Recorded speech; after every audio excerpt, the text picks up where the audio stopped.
Welcome to Blitz on Windstream Channel 4. I'm your host, Brian Carter. Today's show, we've got some highlights, interviews, the player of the week, and much more. But our first order of business is right here at Dawson County High School. We're going to open the show, joined now by the head cross-country coach at Dawson County, Brian DeRose. Coach, thank you so much for being on the show, and we're glad to have you. Thanks for having me. Now, Coach, team's been training all through the summer. July 15th is when you started your training. August 1st was your first, I guess, official kind of day of practice here at the school. But you had about 25 runners or so on average each practice, which seems to be quite a bit for cross-country. Now, Dawson's had some good success the last few years in cross-country. How much do you think that success has sparked an interest with those runners? Oh, a lot. We actually started June 15th, and the last few summers we've gone Tuesday and Thursdays. And this summer we decided to bump it up a little bit to go Monday through Thursday. And I was surprised. I thought we'd actually have less kids, but we had more this summer. We had about an average of 25 kids per practice. And I think it's really going to help us in the long run because a lot of those kids that weren't running or maybe only running 2 days a week now have good base mileage in them to start our workouts here in August.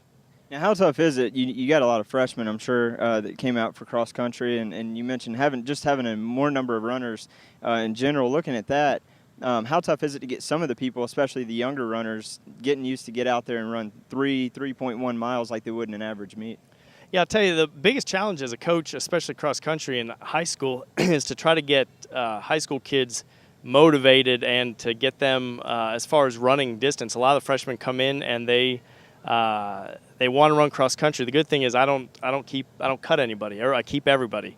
One of my goals as a coach is to promote lifelong fitness, and so I'll take anybody. But the thing is, when they start to realize what the distance is and the distance of some of our practices, it gets kind of overwhelming sometimes. But we start off, we don't run miles. We start off in the summer running time, and early on we run time. So I might have somebody starting off run 20 minutes, and they can run and walk, and then when they can get up to running 20 minutes without walking, then we bump it up a little bit. So that's kind of how we start off easy with some of the younger kids. That doesn't sound very easy to me, though. But you also, a lot of sports, football, basketball, baseball, they do a lot of weight training. But with cross country, mostly, I guess you probably wouldn't spend too much time in the weight room. What do you do to keep your team in shape and training to get better? Yeah, right now, as far as strength goes, we don't use the weight room. Right, we've got close to 60 kids, so it'd be pretty tough to get them in the weight room. But we use a lot of hill workouts in the summer. We start right after July 4th with hills, and we run a lot of hills maybe once or twice a week in July to simulate some of the strength training that you'd get in a weight room. Now, Maddie Walters, let's talk about her a little bit. She's entering her junior season, and she's been a mainstay on the team for a couple years now and has a chance to anchor this team yet again this year. Helped the girls finish 4th in state last year, and she finished 5th individually. How special is she as a runner, and how important is she to the team's success? Maddie, as far as team success, anytime you get a runner that scores 1 or 2, maybe 5 points max at a meet, it's going to help your team a lot. Maddie's probably one of the most coachable runners I've ever coached, and I've coached college and middle school and high school, and she's probably one of the most coachable athletes. She does everything I ask, and she never does more, she never does less, and if she has questions, she asks me, and she's really she's got a lot of natural talent too.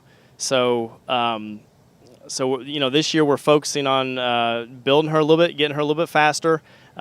With her, we started as a freshman, and I've got kind of a 4-year plan for her to get her really peaking when she gets to college.